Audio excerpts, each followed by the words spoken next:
The Empire demanded submission. Earth replied with total destruction. Sam Carter stood at the large window of the space station looking out at the stars. He was 53 years old, with gray hair and tired eyes. As Admiral of the United Earth Defense Force, he carried the weight of humanity's safety on his shoulders. "Admiral, you need to see this," said Lieutenant Donna Wells, her voice shaking slightly. She was young, barely 30, with short blonde hair and a usually calm manner. Today that calm was gone. Sam turned away from the window. "What is it?" "Lieutenant, our deep space monitors picked up something big entering the solar system. Multiple objects, sir. They're not asteroids." Sam's heart beat faster, but his face stayed steady. "Show me." They walked quickly to the command center where dozens of officers worked at their stations. The main screen showed a series of bright dots moving in formation. "When did they appear?" Sam asked. "Just 30 minutes ago, sir. They weren't there, and then suddenly they were. Our scientists say it looks like some kind of faster-than-light travel." Sam took a deep breath. After decades of searching the stars, wondering if humans were alone in the universe, they finally had their answer, and it had come without warning. "Send alert level Alpha to all Earth defense stations," he ordered, "and get me President Bishop." Within minutes, Sam was talking to Olivia Bishop, the first female president of the United States and current head of the United Earth Council. "Are we sure it's not a natural event?" she asked, her face serious on the screen. "The objects are moving against the solar wind, maintaining perfect formation." "This is not natural, Madam President." President Bishop nodded. "I'm calling an emergency meeting. Get back to Earth as soon as possible." Just as Sam was about to respond, all screens in the command center flickered. A strange face appeared, not human, but somehow similar. The being had pale blue skin, large black eyes, and no visible hair. When it spoke, its mouth moved oddly, but the words came through in perfect English. "People of Earth, I am Grand Marshal Zorek of the Viridian Empire. For 10,000 cycles, we have brought order to the galaxy. Your primitive world has been monitored since your first radio transmissions. The time has come for Earth to take its place in our dominion. You have 30 Earth days to dismantle your military forces and prepare for imperial governance. Resistance is not advised. We have conquered worlds far more advanced than yours. This is not a negotiation." The message ended. The command center was silent. "They're broadcasting this everywhere," said Donna, checking her systems. "Television, radio, internet. Every communication channel on Earth is receiving this message." Sam's mind raced. In his 40 years of military service, he had prepared for many threats, but nothing like this. "Get me on the fastest transport to Earth," he ordered, "and download all the data we have on these ships. I want to know everything, their size, their weapons, anything we can learn." 6 hours later, Sam walked into a room deep beneath the Rocky Mountains where the emergency command center waited, safe from most attacks. President Bishop sat at the head of a large table, surrounded by world leaders connected through secure video. "Admiral Carter," she said, "tell us what we know." Sam nodded to his assistant, who displayed images of the alien ships. The Viridian fleet consists of roughly 200 vessels of varying sizes. The largest is approximately 20 kilometers long. They're currently holding position just beyond Mars' orbit. Based on their sudden appearance, they possess technology far beyond our current capabilities. "Can we fight them?" asked the Russian president. Sam shook his head. "Not conventionally. Our most powerful weapons would be like throwing rocks at a tank." The room grew quiet as the reality sank in. "There might be another option," said a new voice from the doorway. Everyone turned to see a man in his 40s with dark hair and glasses. Dr. Elijah Martinez was the lead scientist at Quantum Defense Industries, a company that worked closely with the military on advanced weapons. "Dr. Martinez," President Bishop said, "you weren't invited to this meeting." "I asked him to come," Sam said. "He's been working on something that might be relevant." Dr. Martinez walked to the center of the room. Since the Roswell incident in 1947, a small group of scientists has been studying recovered alien technology. Most of it was damaged beyond repair, but we learned enough to develop theoretical defenses against advanced species. Are you saying Roswell was real? Asked the British Prime Minister through the video link. Very real, Martinez replied. And it gave us a head start on what we're facing now. We created a program called Project Sunbreaker. It's not just a weapon, it's a last resort. He brought up images of a small device. This creates a quantum pulse that disrupts certain types of technology. We believe it could affect the Viridian ships, but we've never tested it on this scale. How destructive is it? President Bishop asked. That's the thing, Martinez said. It doesn't destroy matter.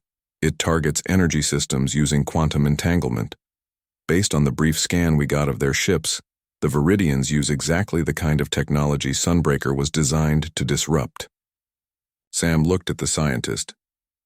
You're saying we have a weapon that could stop them? Potentially, Martinez nodded. But we need more information about their systems to calibrate it properly, and we need time. President Bishop stood up. Then, we'll buy you time. We'll open communication channels with these Viridians. We'll pretend to consider their demands while learning everything we can about them. And if Sunbreaker doesn't work? The German Chancellor asked. Sam and President Bishop exchanged glances. Then we face a choice no human has ever had to make. Before, Sam said quietly. Slavery or extinction. As the meeting continued into the night, people around the world looked up at the sky.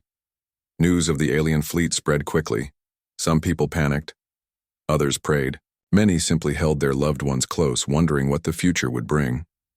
In his small office, Dr. Martinez worked frantically, examining the scans of the Viridian ships. He had dedicated his life to Project Sunbreaker, hoping it would never be needed. Now it might be humanity's only hope. Sam Carter joined him after the meeting ended. Will it work, Elijah? He asked simply. Martinez didn't look up from his screens.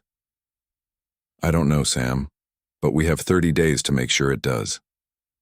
Outside, the stars shone as they always had. But now everyone on Earth knew they were not alone under those stars. And the visitors were not friendly. The Empire demanded submission. Earth replied with total destruction. Part 2, 7 days had passed since the Viridian ultimatum. The world tried to continue as normal, but nothing was normal anymore. People looked at the sky differently now. Every news channel showed the same images, the distant shapes of alien ships, barely visible through the strongest telescopes. Grace Winters watched these ships more closely than most. As a lieutenant in military intelligence, she had been assigned to study the Viridians. She was 35 with dark hair always tied back and sharp eyes that missed nothing. Before the aliens came, she had specialized in understanding enemy tactics. Now her enemy wasn't even human. They're sending a smaller ship, she told Admiral Carter during their morning briefing. Our satellites picked it up an hour ago. It's heading directly for Earth. Sam Carter frowned. Are they attacking early? I don't think so, Grace said. The ship is too small for a serious attack. I think they're sending a representative. She was right. 3 hours later, the United Nations received a message. The Viridians requested a meeting with Earth's leaders. They were sending an ambassador. President Bishop called Sam immediately. We need to be careful here. This could be a trap, but it's also our chance to learn about them. I agree, Sam said. I want Lieutenant Winters to be our military liaison. She understands their movement patterns better than anyone. The Viridian ship landed in a field near the United Nations building in New York. Armed guards formed a wide circle around it, though everyone knew their weapons would be useless if the aliens attacked. A door opened in the smooth side of the ship. A tall figure stepped out. The Viridian wore something like a shiny exoskeleton. Its blue skin looked almost metallic in the sunlight. 4 large eyes scanned the crowd of humans. I am Ambassador Krell, it said in that strange way, where the words seemed to come not from its moving mouth but from somewhere else. I have come to ease your transition into the Empire. Grace Winters stood with General Alan Russell watching carefully. The general was a large man with a shaved head and 30 years of combat experience. Even he looked small next to the Viridian. They think we're primitives, Grace whispered to him. Good, Russell replied quietly. Let's keep it that way. Inside the United Nations building, world leaders gathered to meet Krell. President Bishop welcomed the ambassador with careful politeness. We appreciate this opportunity to learn more about the Viridian Empire, she said. Your message was surprising to us. Krell made a sound that might have been a laugh. Yes, most species are surprised when we arrive. You should feel honored. Many worlds are simply colonized without warning. What exactly does becoming part of your empire mean for Earth? President Bishop asked. Krell's upper eyes blinked, while the lower ones remained fixed on her. Your species shows promise, but your independent development has led to inefficiencies. Under Imperial guidance, you will find purpose. Some disruption is inevitable. Your population will be assessed and categorized according to usefulness. Grace felt her stomach tighten at these words. Categorized according to usefulness. She had studied enough human history to know what that usually meant. Meanwhile, across the world, scientists worked frantically to understand Viridian technology. Dr. Martinez had assembled a team at a secret base beneath the Nevada desert. His colleague, Dr. Natalie Freeman, was a leading expert in biology. She was in her 40s with curly gray hair and hands that never seemed to stop moving. Look at this, she said, pointing to scan results from the Viridian ship. Their technology seems to be partly biological. It's like their machines are grown, not built. Dr. Martinez adjusted his glasses. Can you tell how they communicate with their technology? I think so, Natalie said excitedly. Their neural structure suggests telepathic capabilities, but it also represents a potential weakness. Their ships, their weapons, everything seems connected through some kind of psychic network. Martinez's eyes widened. Then Sunbreaker might work even better than we thought. For the next week, Ambassador Krell met with various human leaders and experts. Grace Winters attended every meeting, watching and listening. She noticed how Krell seemed to know things without being told, how the ambassador sometimes answered questions before they were fully asked. They're reading our minds, she told Admiral Carter in a secure room that had been swept for listening devices. Not completely, but they can sense strong thoughts and emotions. Sam looked troubled. That makes our job harder. We need to learn about them while hiding our true intentions. I have an idea about that, Grace said. We know they're telepathic. What if we use that against them? We could feed them what they expect to see, a primitive species, scared and willing to submit. A deception, Sam nodded slowly. It might work. On the 10th day, Krell requested a tour of Earth's military facilities. To assess what must be dismantled, the ambassador explained. General Russell took Krell to a base in Colorado. It was real, but much of the technology had been hidden or replaced with older models. They wanted the Viridians to underestimate Earth's capabilities. At the same time, in the Nevada lab, Dr. Freeman made a breakthrough. I've identified the frequency their neural network operates on, she told Martinez. If Sunbreaker can target that specific frequency, we could disrupt their entire command structure. Martinez immediately called President Bishop. We're making progress, but we need more data. Specifically, we need readings from inside one of their ships. The president turned to Grace. Lieutenant Winters, your job just got more complicated. We need you to get closer to Ambassador Krell, close enough to plant monitoring devices. Grace understood what this meant. She would need to convince the Viridians that she admired them, maybe even supported them. She would need to betray her own species. At least that's what the Viridians would need to believe. I'll do whatever is necessary, Madam President, she said firmly. That night, Grace looked up at the stars, knowing the Viridian fleet waited there. 23 more days until the ultimatum expired. 23 days to learn enough to save humanity. We'll be ready, she whispered to herself. They think we're weak. They've conquered worlds more advanced than ours, but they've never met humans before. The Empire demanded submission. Earth replied with total destruction. Part 3 weeks had passed since the aliens arrived. Only 9 days remained before the Viridian deadline. Earth had to decide, submit or fight. Grace Winters had spent every Day with Ambassador Krell.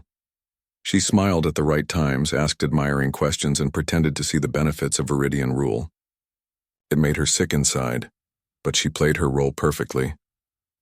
The Empire has brought peace to over 500 worlds, Krell told her as they walked through Central Park in New York. People moved away as they passed, staring at the tall blue alien. Before us, these worlds fought endless wars. Now they serve a greater purpose. That sounds wonderful, Grace said, forcing admiration into her voice. What roles do humans have to look forward to? Krell's four eyes blinked in sequence. Your species is physically weaker than many, but your minds show potential. The most intelligent humans will be trained as junior administrators. Others will work in resource collection or artifact production. And the rest? Grace asked carefully. Some will be suitable for biological research, Krell said. The Empire always needs new test subjects. Grace kept her face neutral, though. Her heart pounded harder. She wore a special necklace Dr. Martinez had created. It looked like simple jewelry, but contained technology to record Viridian energy patterns. It had already gathered valuable data. That evening, in the underground war room beneath the Rocky Mountains, President Bishop called an emergency meeting. Leaders from around the world gathered in person or through secure video links. Ambassador Krell is growing impatient, President Bishop said. He demands a formal response to their ultimatum. We can delay no longer. Admiral Carter, what are our options? Sam Carter stood up. His face looked older now, lined with the stress of recent weeks. We have three choices, he said bluntly. First, we can submit and hope for mercy. Based on Lieutenant Winter's intelligence, this means most of humanity will become slaves or test subjects. Angry murmurs filled the room. Second, we can fight conventionally. Our weapons might destroy a few of their smaller ships, but their main fleet would easily crush us. We would lose within days. The room grew quiet. And the third option? Asked.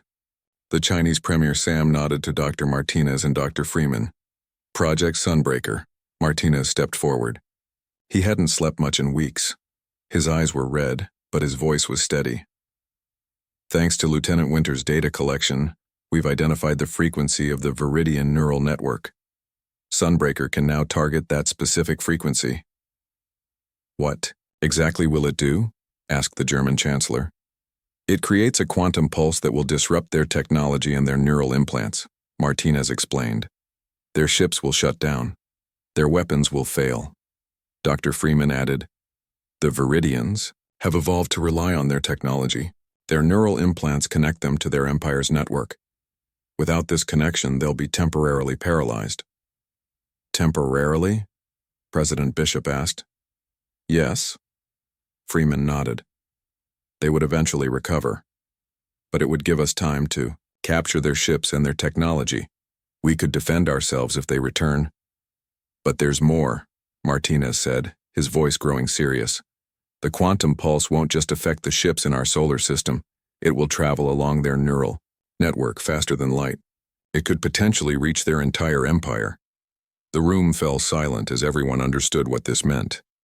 You're talking about an empire-wide catastrophe, President Bishop said quietly. Martinez nodded. Yes, but they've given us no choice. They've made it clear that submission means the end of human autonomy. Billions categorized, separated, exploited. How sure are you that this will work? Asked the Russian president. 90%, Martinez replied. But there's one problem. We need to deploy the device from within their main command ship. The pulse must originate from the center of their network to spread properly. All eyes turned to Grace Winters, who had been sitting quietly at the side of the room. I've been working on that, she said. Krell trusts me now. He believes I'm fascinated by the Empire. He's invited me to tour their command ship tomorrow. It's too dangerous, Sam Carter objected. If they detect the device, they won't, Martinez assured him. We've disguised it as a ceremonial gift. It looks like a decorative box made of Earth materials. Their scans will show nothing unusual. President Bishop looked around the room. We need to vote. The future of our species depends on this decision. One by one, world leaders cast their votes. Some spoke of peace, of trying to negotiate better terms. Others spoke of fighting, of human dignity and freedom. As the debate continued, Dr. Freeman stood up. "There's something you should know," she said. "I've analyzed the biological samples we've collected from Krell's visits. The Viridians are dying." The room grew still. Their empire has lasted for thousands of years, but in recent centuries their population has been declining. Their genetic diversity is collapsing. That's why they need test subjects. They're harvesting genetic material from conquered species. They don't just want our planet, they want our DNA. After hours of debate, the vote was unanimous. Earth would fight. The next morning, Grace prepared to visit the Viridian command ship. Sam Carter met her before she left. "You don't have to do this," he said softly. "We can find another way." Grace shook her head. "No, we can't. And I'm the only one who can get close enough to Krell." She picked up the small decorative box that contained Sunbreaker. It was made of polished wood with intricate carvings of Earth animals. Inside was the most advanced weapon humans had ever created. "If I don't come back," Grace said, "tell my family I did it for them." Sam nodded, his throat tight. "The whole world will know what you did, Lieutenant, one way or another." As Grace walked toward the Viridian shuttle that would take her to the command ship, she thought about all the people she was fighting for, her parents in Oregon, her friends, the children playing in parks who didn't understand the danger hanging over them. 7 billion lives depended on her completing this mission. "Ready to see the glory of our command vessel?" Krell asked as she boarded the shuttle. Grace smiled at the alien ambassador. "I've been looking forward to this for days." The Empire demanded submission. Earth replied with total destruction. Part 4, the Viridian shuttle rose through Earth's atmosphere.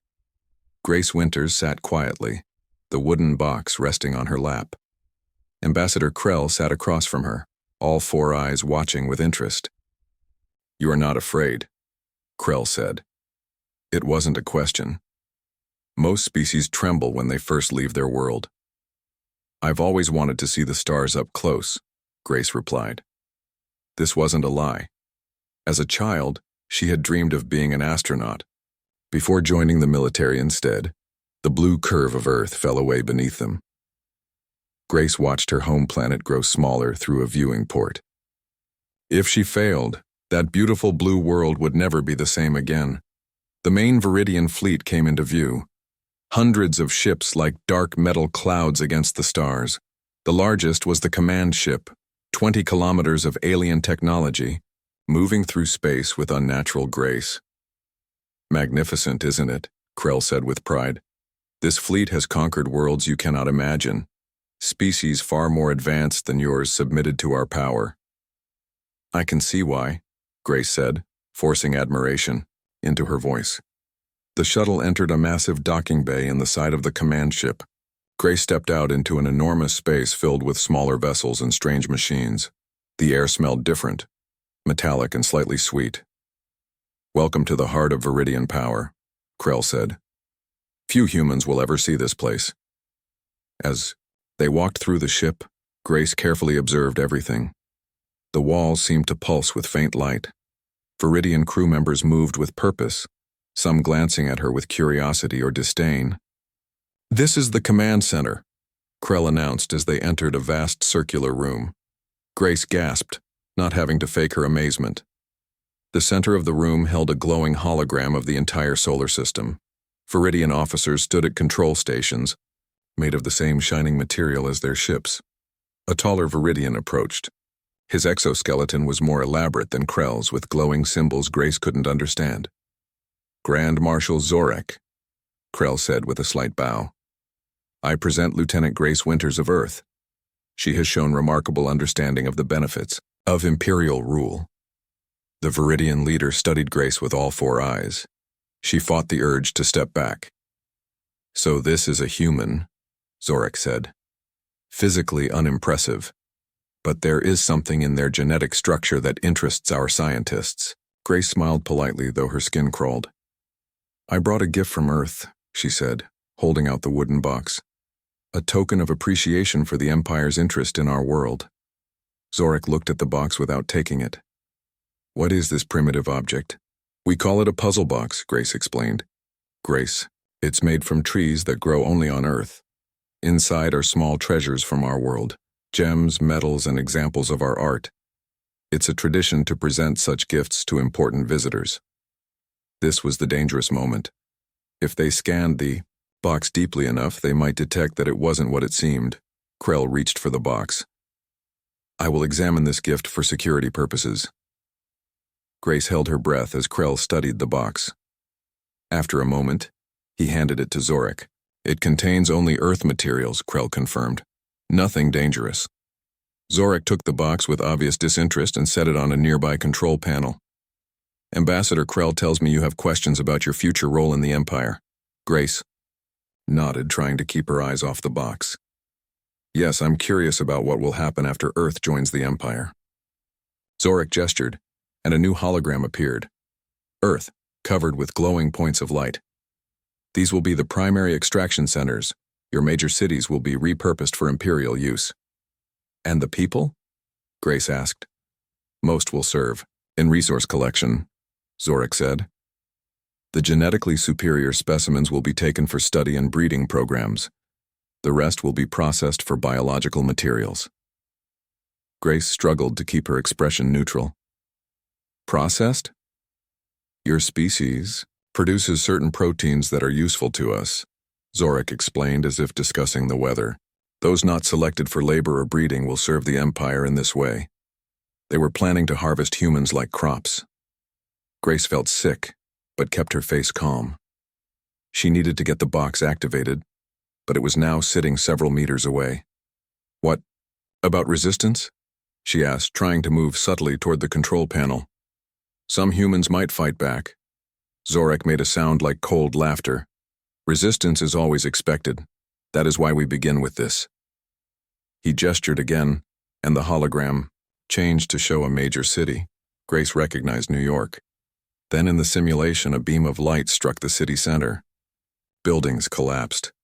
The destruction spread in a perfect circle until nothing remained. A demonstration, Zorik said. One city removed. The rest usually submit quickly after that. Grace understood now. The Viridians had never intended to give Earth a real choice. The ultimatum was just a formality. They had always planned to attack. When will this demonstration happen? She asked, her mouth dry. The deadline we gave was merely a courtesy, Zorik said. Our weapons are already prepared. The attack begins in 6 Earth hours. Grace's heart pounded. She hadn't expected this. Earth thought it had 9 more days. She needed to act now. Grand Marshal, she said, forcing confidence into her voice. Before you demonstrate your power, I'd like to show you something interesting about Earth culture. She moved toward the box, picking it up carefully. This box has a special opening mechanism. May I show you? Zorik looked bored but nodded. Grace's fingers found the hidden switch Dr. Martinez had shown her. She pressed it gently. Nothing happened. She tried again, panic rising in her chest. Had the device failed? Suddenly, one of the Viridian officers spoke rapidly in their language. Zorik turned toward a display showing Earth. Your leaders are mobilizing military forces, he said. His voice, cold. It seems they have chosen resistance after all. Grace's mind raced. Something must have gone wrong with the communication plan. Earth didn't know the attack was coming early. There must be a mistake, she said quickly. Let me contact my superiors. No, Zorik said. There will be no more communication. The demonstration will happen now. He gave an order. The ship hummed with new energy. Grace hit the switch on the box again, harder this time. She felt a small click. A soft blue light began to glow from inside the box. The Viridians didn't notice, at first busy with their attack preparations. Then Krell turned toward her, his eyes widening. What is? The blue light flashed brilliantly. A wave of energy pulsed outward from the box. The holographic displays flickered and died. The lights in the command center dimmed. Zorik reached for Grace, then froze. His 4 eyes blinked rapidly, then went still. Around the room, all the Viridians stood motionless like statues. Project Sunbreaker had worked. The quantum pulse had disrupted their neural network. Grace breathed deeply, hardly believing it had worked. Now she needed to contact Earth and find a way off this ship before the Viridians recovered. She looked back at Zorek's frozen form. "You were right about one thing," she said quietly. "There was resistance. You just didn't expect how strong it would be." The Empire demanded submission. Earth replied with total destruction. Part 5 Grace Winters moved quickly through the frozen command center of the Viridian ship. The aliens stood like statues, their 4 eyes staring blankly. The quantum pulse from Sunbreaker had worked better than anyone had hoped, but Grace knew it wouldn't last forever. She needed to find a way to contact Earth. She looked at the Viridian control panels. The symbols were completely alien to her. Then she remembered the communication device in her pocket. Dr. Martinez had given it to her before she left. It was small and simple, a button that would send a signal to the lunar command center if Sunbreaker worked. Grace pressed the button. A small green light began to blink. The signal was sending. Now she needed to find a way home. The shuttle that brought her to the command ship might still work. Viridian technology was connected to their neural network, but the smaller ships had backup systems. As Grace hurried through the massive ship, she saw that all the Viridians were frozen in place. Some were mid-step, others had stopped while talking. It was eerie, like walking through a museum of living statues. She reached the docking bay where hundreds of small Viridian shuttles waited. As she approached the one that had brought her, she heard a voice behind her. Lieutenant Winters. She turned, heart racing. It was Krell. The ambassador was moving slowly, his movements stiff and jerky, but he was no longer frozen. "The effect is temporary," he said, his voice distorted. "What have you done?" "What we had to do," Grace answered, backing toward the shuttle. "You gave us no choice." "You cannot escape," Krell said, moving closer. "Even if you return to Earth, the Empire will recover.